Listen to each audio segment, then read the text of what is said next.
अस्सलामु अलैकुम वरहमतुल्लाहि वबरकातुह। अल्हम्दुलिल्लाह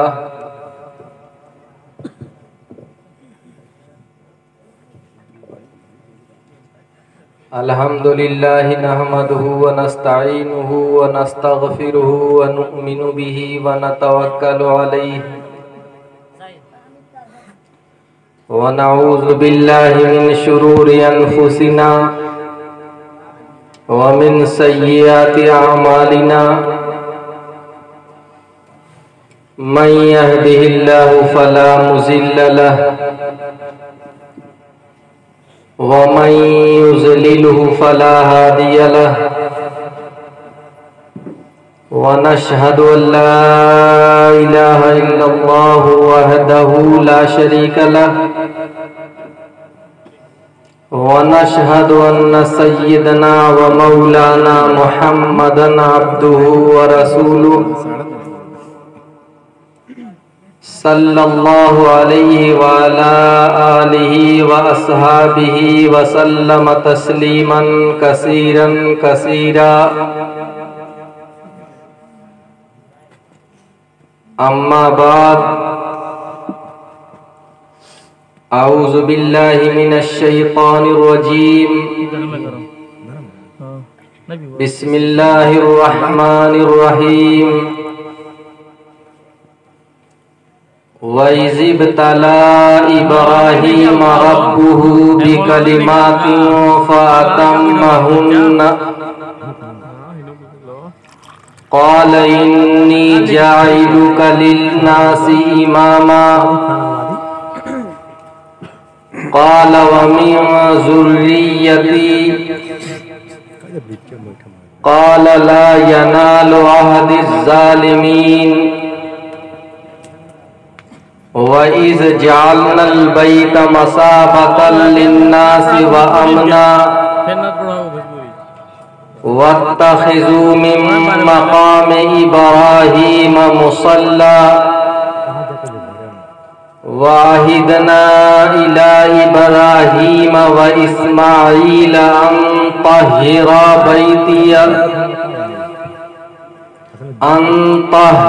बैतिया लित्ताइफीन वल आकिफीन वल रुक्काइस सुजूद।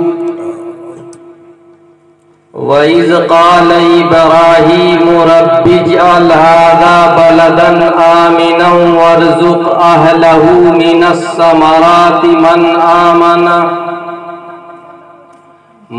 आमन मिनहुम बिल्लाहि वल यौमिल आखिर। क़ाल वमन कफ़र फ़उमत्तिउहु क़लीलन सुम्मा अज़्तरुहु इला अज़ाबिन नारि व बि'सल मसीर। सदक़ल्लाहुल अलियुल अज़ीम व सदक़ मौलाना नबियुल करीम व नहनु अला ज़ालिका लमिनश शाहिदीन वश्शाकिरीन वल्हम्दुलिल्लाहि रब्बिल आलमीन।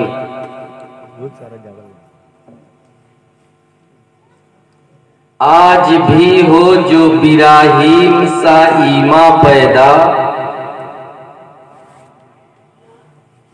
आज भी हो जो बिराहीम सा ईमा पैदा, आग कर सकती है अंदाज़े गुलिस्तां पैदा।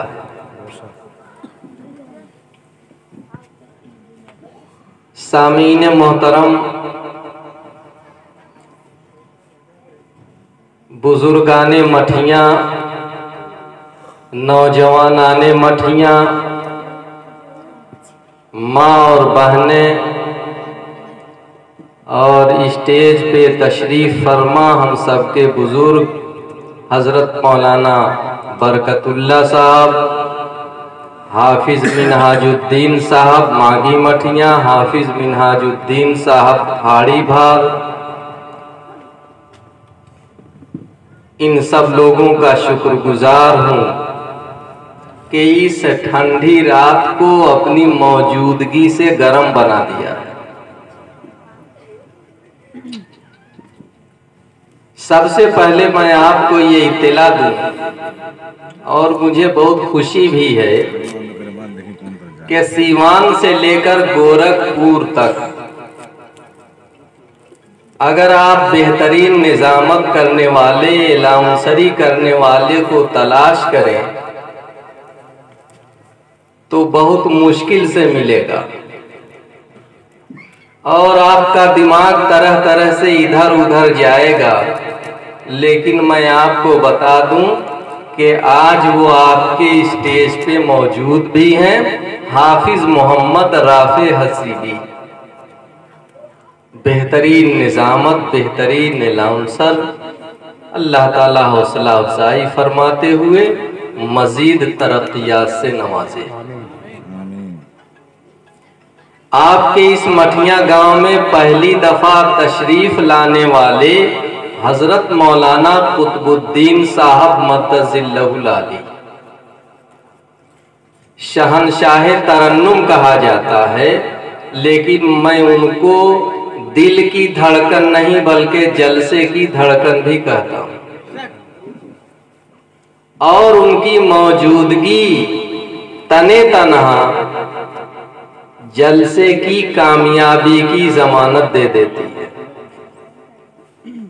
मजमा जहां मुंतशिर हो, कुतुबुद्दीन साहब मद्दजिल्लहुल आली को आवाज दे दिया जाए तो जैसे कहीं मीठा और गुड़ रख दिया जाए तो चिंटा और चिंटी उधर ही मुड़ जाते। अल्लाह ताला हजरत मौलाना को सेहत और आफियत अता फरमाए, और उनके फैज को कुशीनगर, देवरिया, गोरखपुर, महाराजगंज से आगे बढ़कर पूरे यूपी नहीं बल्कि पूरे हिंदुस्तान और पूरे मुल्क में उनको इस खिदमत के जरिए जनाब मोहम्मदुर रसूलुल्लाह सल्लल्लाहु अलैहि वसल्लम की बारगाह में अकीदत के फूल निछावर करने की सआदत से नवाजे। अभी चंद हमसे यहाँ बैठने से पहले आप हाफिज बशीर अहमद शहदाई से खूबसूरत नात सुन रहे थे। चूंकि हमारे गांव के हैं, हमारे घर के हैं, इसलिए मैं उनकी ज्यादा तारीफ नहीं करूंगा। लेकिन जब हम लोग नात सुनना शुरू किए थे तो हाफिज बशीर ही से सुनते थे। यानी बड़हरागंज में अगर कोई नात खान, नात का नाम लिया जाए तो सबसे पहले अगर कोई नाम आता है तो हाफिज बशीर। अल्लाह ताला इनकी भी जरूरियात को पूरा फरमाए, और ये जो नेमत है अल्लाह ताला इसकी कद्र करने की तौफीक अता फरमाए। अभी आपने एक बड़े ही शोला बयान और इंतहाई पुरमग़्ज़ तकरीर सुनी। देवरिया से तशरीफ लाए हैं हजरत मौलाना, मुजाहिदाना तकरीर, और आप सबको जोश भी आ गया। और सही है कि इस वक्त जोश पे आने की जरूरत भी है, लेकिन मैं उस जरूरत और जोश ही को थोड़ा अपने लाइन से कहना चाहता हूं, और हजरत मौलाना का शुक्रगुजार हूं कि ऐसे मौके पे जब कोई डर की वजह से बोलना नहीं चाहता है तो इतना उनकी आवाज में दम है, तो अगर इजाजत हो जाए बोलने का तो अपने साथ एक बड़ी फौज लेके तैयार हो जाएंगे। अल्लाह ताला उनकी हौसला अफजाई फरमाए, उनके रास्ते की हर एक रुकावट को दूर फरमाए, और अल्लाह ताला मौलाना को सेहत और आफियत और कौमी खिदमत का पूरा पूरा मौका अता फरमाए।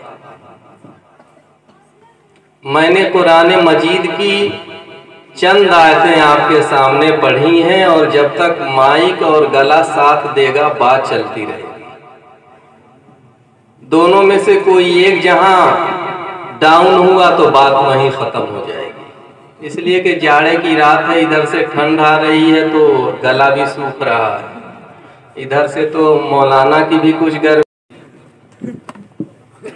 अल्लाह जल्ल शानहु अम्मन वालहु अपने मुक़द्दस कलाम में फरमाते हैं, वइज़िब तला इब्राहीम रब्बुहु बिकलिमातिन फ़अतम्महुन्ना। हम अपनी जिंदगी को देखेंगे और जो कुरान में इब्राहीम अलैहिस्सलाम के साथ इम्तिहान और आजमाइश हुई है उसको देखेंगे। दोनों को सामने रखेंगे और फैसला मुझे नहीं करना है, फैसला आपको करना है कि हम किस रास्ते पे जा रहे हैं और किस ढर्रे पे जा रहे हैं। मैं दो रास्ते, एक अपना रास्ता और एक इब्राहीम अलैहिस्सलाम के साथ जो पेश आया वो दोनों सामने रखूंगा। मौलाना हिफ्जुर रहमान साहब सेवहारवी रहमतुल्लाह अलैह जो मुजाहिद इस्लाम है, वो अपनी बात को, दो बातों को, एक सही और एक गलत, दोनों बयान कर दिया करते थे और सुनने वाले पे छोड़ देते जिस पे अमल करते। वइज़िब तला इब्राहीम, और जब आजमाया, इम्तिहान लिया इब्राहीम अलैहिस्सलाम का। पहले ही इब्राहीम अलैहिस्सलाम अल्लाह ने इसलिए कह दिया ताकि ये पता चल जाए कि इब्राहीम अलैहिस्सलाम कोई मामूली शख्सियत नहीं है।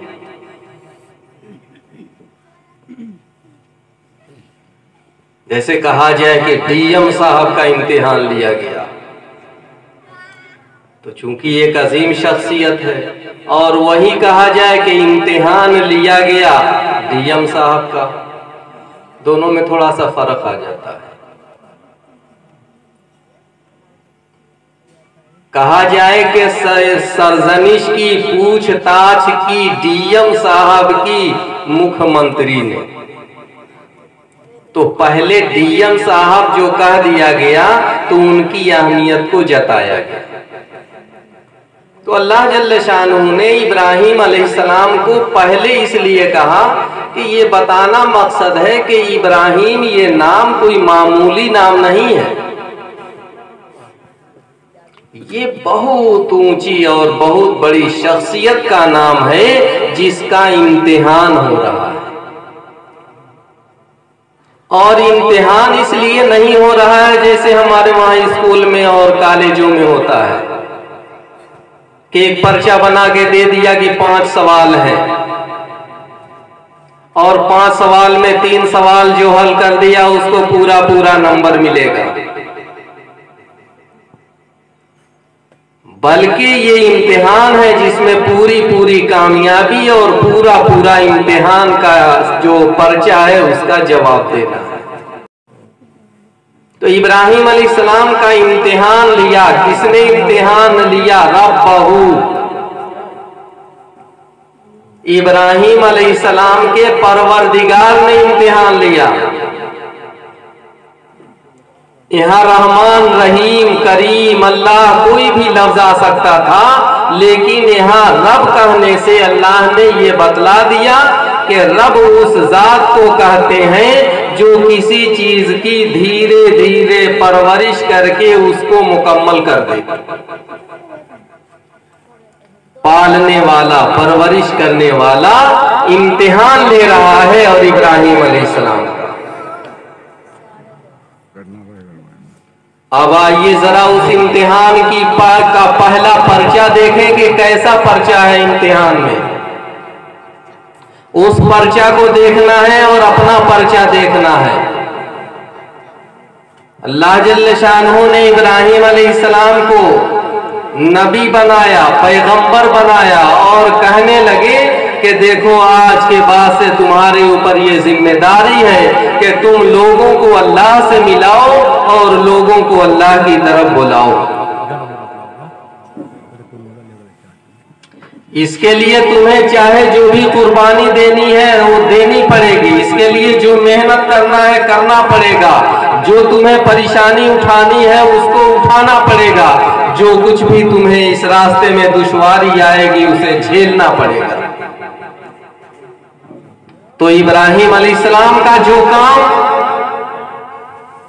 वही काम हमारा भी है। इब्राहिम अलैहिस्सलाम बंदों को अल्लाह से जोड़ रहे हैं, इब्राहिम अलैहिस्सलाम मखलूक को खालिक से जोड़ रहे हैं, इब्राहिम अलैहिस्सलाम इंसानियत का दर्स दे रहे हैं, इब्राहिम अलैहिस्सलाम हिदायत का रास्ता बतला रहे हैं, इब्राहिम अलैहिस्सलाम अखलाक का आला नमूना पेश कर रहे हैं। वही काम हमारा भी है, हम कर रहे हैं या नहीं, फैसला आपके जिम्मे है।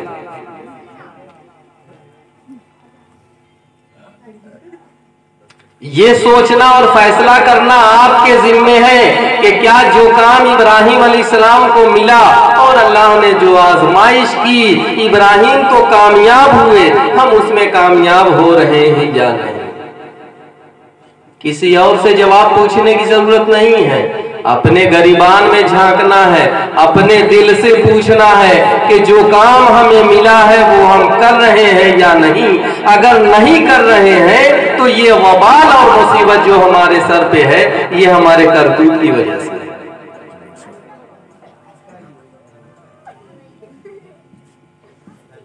वरना हदीस में आता है कि इस्लाम और बुज़दिली एक जगह जमा नहीं हो सकती। इस्लाम और बुज़दिली एक जगह जमा नहीं हो सकती। ला रसूलुल्लाह का कलमा सीने में है और डरपोक हो जाए, ऐसा हो ही नहीं सकता।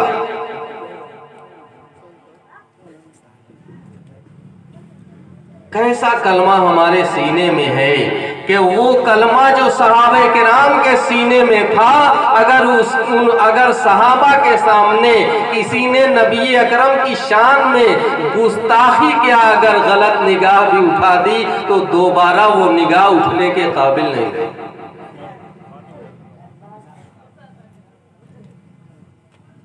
तो एक इम्तिहान तो इब्राहिम अलैहिस्सलाम का हो रहा है, और वो भी मामूली आदमी से नहीं, पूरा खानदान दुश्मन, बुतों की पूजा करने वाला, बुतों को बेचने वाला, बादशाह वक्त भी मुशरिक, हत्ता के बुतों से मुकाबिला करते हैं, कभी उनसे जिहाद करते हैं, कभी उनके रास्ते में रोड़ा अटकाते हैं, और ये अल्लाह का दिया हुआ काम करते रहते हैं। जो पर्चा मिला हुआ है उसे हल करते रहते हैं। बादशाह को खबर हो जाती है कि एक ऐसा आदमी है जो हमारे माबूदों को बुरा भला कहता है, एक ऐसा आदमी है जो हमारे माबूदों की तस्लील करता है, एक ऐसा आदमी है जो हमारे माबूदों के ऊपर हाथ उठा देता है, एक ऐसा आदमी है जो हमारे माबूदों को बहुत ही गलत अल्फाज से इस्तेमाल करता है। बुलावा आ जाता है, इब्राहिम अलैहिस्सलाम दरबार में हाजिर होते हैं, और हाजिर होने के बाद उनसे सवालो जवाब होता है। सवालो जवाब होने के बाद फिर इब्राहिम अलैहिस्सलाम के लिए ये फैसला होता है कि ये आदमी मानने वाला नहीं है, ये अपने काम से बाज आने वाला नहीं है, ये ऐसे ही नहीं मानेगा, आग लगाओ और इसको आग में जला दो।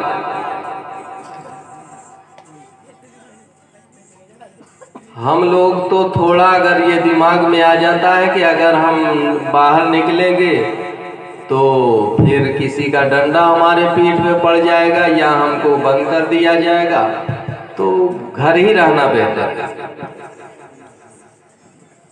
हम इब्राहिम अलैहिस्सलाम के मुजाहिदे को देखें, और बगैर मेहनत किए हुए, बगैर कुर्बानी दिए हुए, बगैर जान फशानी किए हुए अगर चाहे कि इस्लाम पनक जाए और मुसलमानों को की इज्जत आसमान तक पहुंचे, तो समझ लीजिए कि ये जुए शीर लाना है।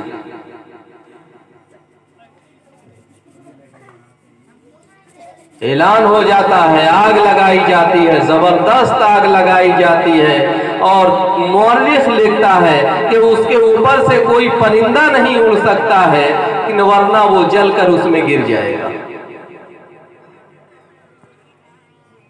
लेकिन इब्राहिम अलैहिस्सलाम को शैतान के तरकीब, बताए हुए तरकीब के मुताबिक आग में डाला जाता है।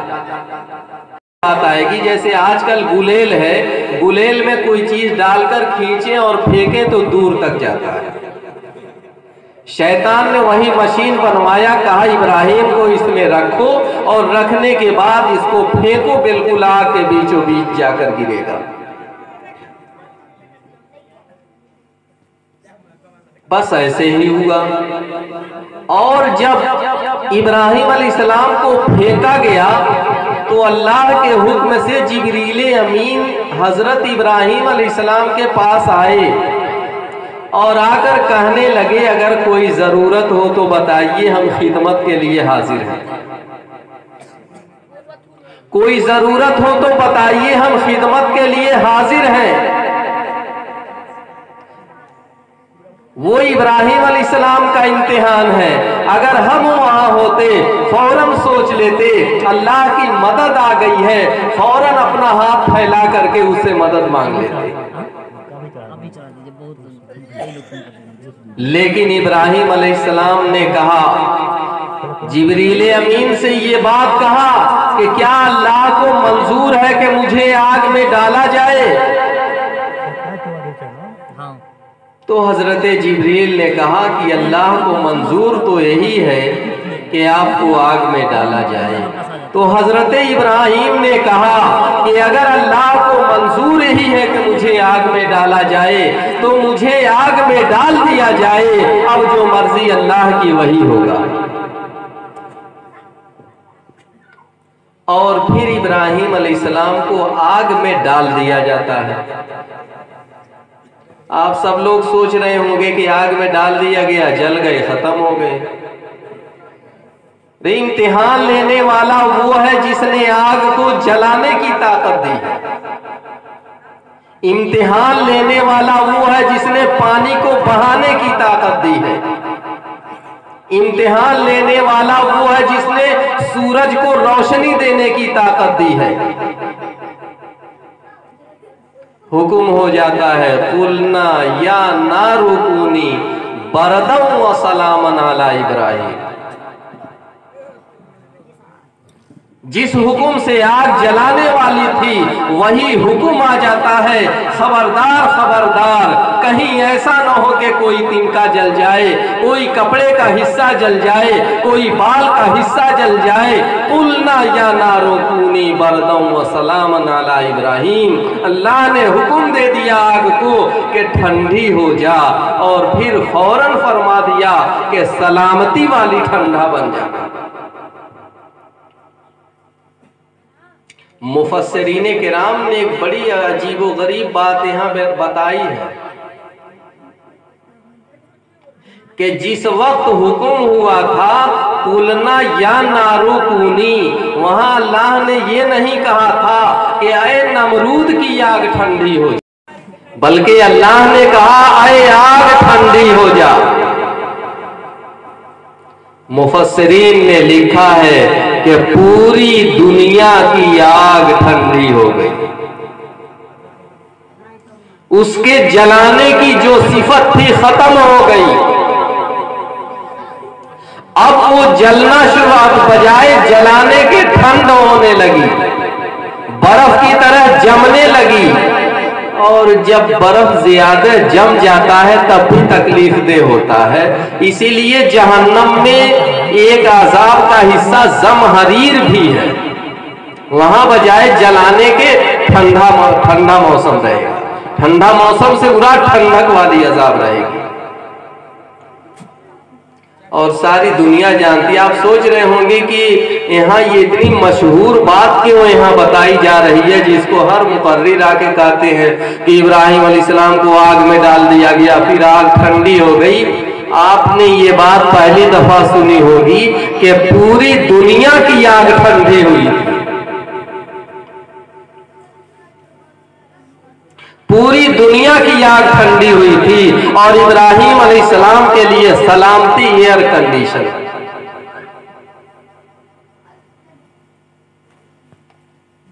आज भी हो जो इब्राहिम साई मां पैदा, जिब्रील अमीन खड़े हैं, मदद ले लीजिए, ले लीजिए, ले लीजिए।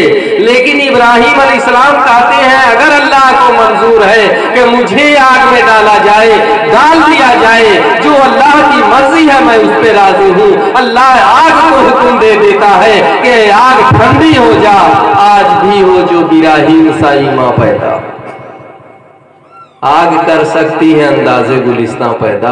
हम भी अपने अंदर जोश और जज्बा ले आए, फिर देखें कि क्या मजा आता है। अल्लाह जल्ल शानहू हमें और आपको सही समझ की तौफीक अता फरमाए। लग रहा है कि चूंकि अजीमुशान जलसा की नीयत नहीं थी सबकी, वो शादी के मौका वाला जलसा था, तो मिजाज भी वैसे ही था कि ज्यादा से ज्यादा 10 साढ़े 10 बजे तक चलेगा। लेकिन हमने तो कहा था जब तक माइक और आवाज दे, लेकिन ये देख रहा हूं कि आप लोगों की निगाह ऐसे उठ रही है कि मौलाना साहब अगर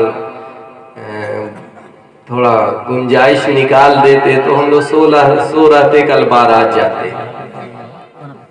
तो आप सबको नाराज करके कुछ सुनाना ये भी गुनाह। हदीस में आता है कि जब दीन की बात अच्छी लगे तभी कही जाए, और जब अच्छी न लगे तो न कही जाए, वरना सुनने वाला भी गुनहगार होगा और कहने वाला भी गुनहगार होगा। लेकिन इब्तिलाए इब्राहिम ये बहुत लंबा वाकया, बहुत लंबा वाकया है, और इंशाल्लाह किसी दिन मैं आप सबको सुनाऊंगा। कि इस्लाम कुर्बानी चाहता है। जब हम कुर्बानी देंगे और इस्लाम के लिए अपने जान और माल को देने के लिए तैयार रहेंगे, तभी जाकर के हम कामयाब रहेंगे। और अगर पीछे भागेंगे तो समझ लीजिए कि दुश्मन भी हमको भगाने के लिए तैयार है।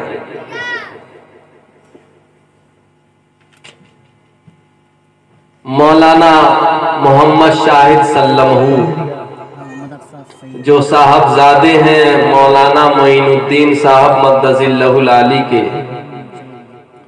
कल उनकी शादी है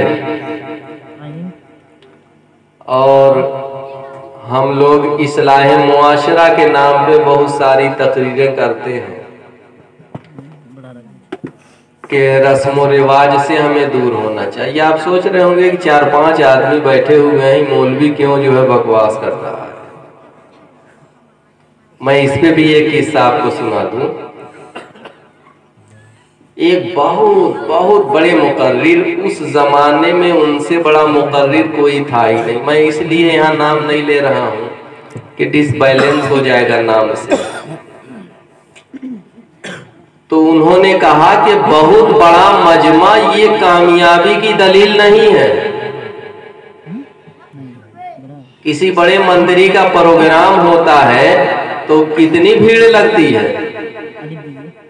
कोई भीड़ देखने जाता है, कोई गाड़ी की भीड़ देखने जाता है, कोई मोटरसाइकिल गिनने जाता है, कोई आदमी देखने जाता है, कोई शामियाना देखने जाता है, कोई हेलीकॉप्टर देखने जाता है, कोई खुद मंत्री जी को देखने जाता है।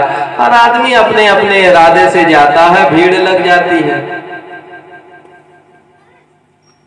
और जाने वाले भी जानते हैं कि सब लोग इसलिए नहीं आए हैं कि बस जो मुकर्रिर है या जो भाषण देने वाले हैं या जो मंत्री आ रहे हैं सब लोग उसके लिए जान दे देंगे। सब लोग जानते हैं कि सब अपने अपने काम से, बहुत से लोग तो बाजार मार्केट करने जाते हैं, सुनते हैं कि मंत्री जी आए, वो भी दौड़े भागे चलो हम भी देख लें, पता नहीं मौका मिलेगा कि नहीं मौका मिलेगा। तो उन्होंने कहा कि भीड़ का ज्यादा होना ये कामयाबी की दलील नहीं है। सब लोग अपने अपने मकसद से आते हैं, लेकिन भीड़ अगर चंद अफराद है और 10, 20, 25, 50 लोग हैं, मजमा में बैठे हुए हैं और ये इरादा लेकर बैठे हुए हैं कि दीन की जो बात हम सुनेंगे खुद भी उस पे अमल करेंगे और दूसरों को भी अमल कराएंगे, तो वो 20-25 अफराद की जो जमात है वो लाखों और करोड़ों पे भारी हो जाती है। चंगेज खान के पास बहुत ज्यादा फौज नहीं थी, बैठे बैठे चरवाहा था, चरा रहा था घोड़ा और बकरी वगैरह, ऐसे चराते चराते शरारत सूझी तो आज इतना मशहूर और मारूफ नाम हो गया कि उससे बड़ा लोग। और उसके बारे में लिखा है कि तातारियों ने जब हमला किया था तो लाइन से हम जैसे बहादुरों को खड़ा कर दिया करते थे कि चलो लाइन से खड़े रहो, हमारे हाथ में दर्द हो रहा है थोड़ा सा, अभी 5-10 मिनट के बाद सही होगा तो फिर मारेंगे। कोई कहता कि यहीं रुके रहो, देखो ये तलवार है, ये टूट गई है या इसमें धार खराब हो गया है, लाइन ही से रहना, कोई इधर उधर न जाए, मैं घर से दूसरा तलवार लेके आ रहा हूँ। और शहर बगदाद और इराक की गलियों में खून की नदियां बह रही थी, किसी की हिम्मत नहीं थी कि लाइन से किनारे हो जाए, और अगर कोई किनारे होता तो कहता कि इधर उधर क्यों जा रहा है। हालांकि वो नहीं भाग भी सकते थे, लेकिन डर और खौफ बहुत बुरी चीज है। अल्लाह ताला हम लोगों के दिल से डर और खौफ निकाल दे और जलसा भी खत्म करा दे।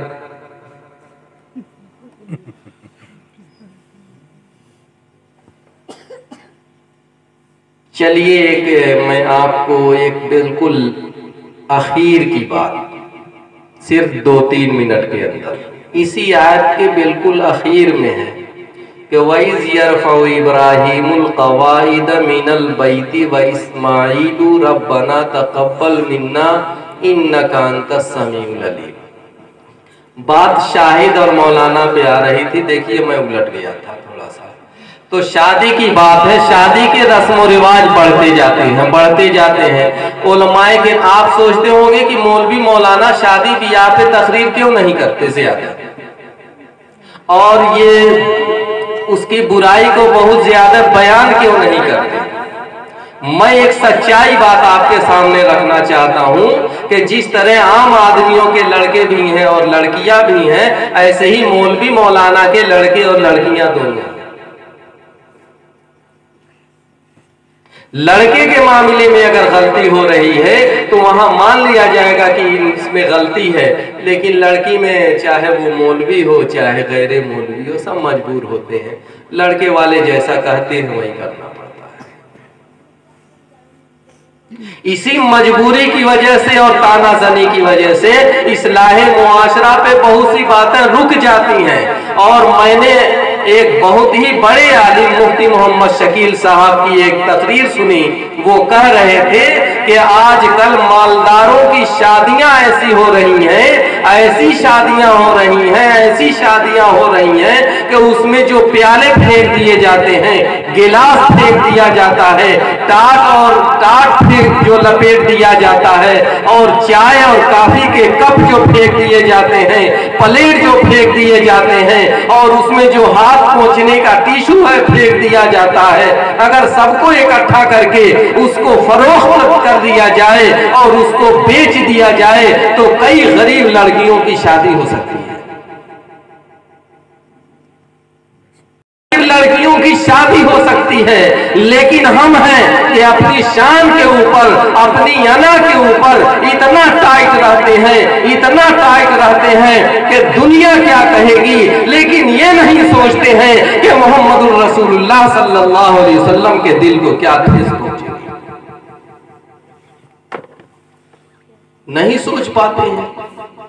एक सहाबी बिल्कुल रंगीन कपड़े में, एकदम ज़ाफ़रानी रंग के कपड़े में आ जाते हैं, सरकारे दो आलम सल्लल्लाहु अलैहि वसल्लम की खिदमत में आते हैं। सहाबाए किराम भी बैठे हुए हैं। कहने लगे कि अब्दुर्रहमान, लगता है तुमने शादी कर ली। ये देखिए कौन कह रहा है? प्यारे आका जनाबे मोहम्मदुर रसूलुल्लाह सल्लल्लाहु अलैहि वसल्लम के सहाबा उनसे इतनी मोहब्बत करते कि कभी आप थूक देते तो लुआबे मुबारक को जमीन पे गिरने से पहले सहाबे किराम अपने हाथ में ले लिया करते थे। शादी हो गई है और खबर नहीं। मालूम यह हुआ कि शादी का बहुत ज्यादा ढिढोरा पीटना ये शरीय एतबार से दुरुस्त है। ऐलान होना चाहिए जितनी जरूरत हो ऐसे होनी चाहिए। शादी का ऐलान भी हदीस में हुक्म है, लेकिन ऐसा ऐलान न हो, ऐसी तरह से शादी न हो कि जिस दिन गाड़ी लड़की वाले के घर पहुंचे तो जब ड्राइवर गिना जाए तो 60-70 ड्राइवर हो जाए। बारात गिना जाता है, हमारे बाराती 200 हैं और 3-3, 4-4 आदमी एक गाड़ी में बैठेंगे। बेचारा 125 का इंतजाम किए हुए हैं और 75 ड्राइवर गए हैं। अगर बताइए वो ज्यादा इंतजाम न करे, घट जाए, उसकी कितनी बेइज्जती होगी। उस दिन तो लड़के वाले सीना तान के उसकी बेइज्जती करते हैं और दूसरे दिन एहसास होता है कि अरे यार वो तो मेरा ही रिश्तेदार था, इन गाड़ी चलाने वाले ड्राइवरों से हमने बेइज्जती करा दी। अल्लाह ताला हम लोगों को सही समझ की तौफीक अता फरमाए। तो मौलाना शाहिद सल्लम की शादी हो रही है। अल्लाह ताला जितनी भी इसमें परेशानियां हैं उन सबको दूर फरमाए। और मौलाना मोइनुद्दीन साहब के सबसे छोटे साहबजादे हैं, शादी हो रही है, अल्लाह ताला उनके भी ख्वाहिशात को पूरा करे और जो भी आसानी और सहूलत हो अल्लाह जल्ल शानहू इस शादी में खैर व बरकत नाजिल फरमाए, हर तरह की दुश्वारियों को दूर फरमाए और अल्लाह ताला अपने रहमो करम से इसको पाए तकमील तक पहुँचाए। मियाँ बीवी में बेइंतहा उल्फत और मोहब्बत हो और घर में जो बहू आ रही हैं वो पूरे घर को लेकर चलने वाली और घर को सही तरीके से चलाने वाली आए। आमीन सुम्मा आमीन। व आखिरु दावाना अनिल हम्दुलिल्लाहि रब्बिल आलमीन।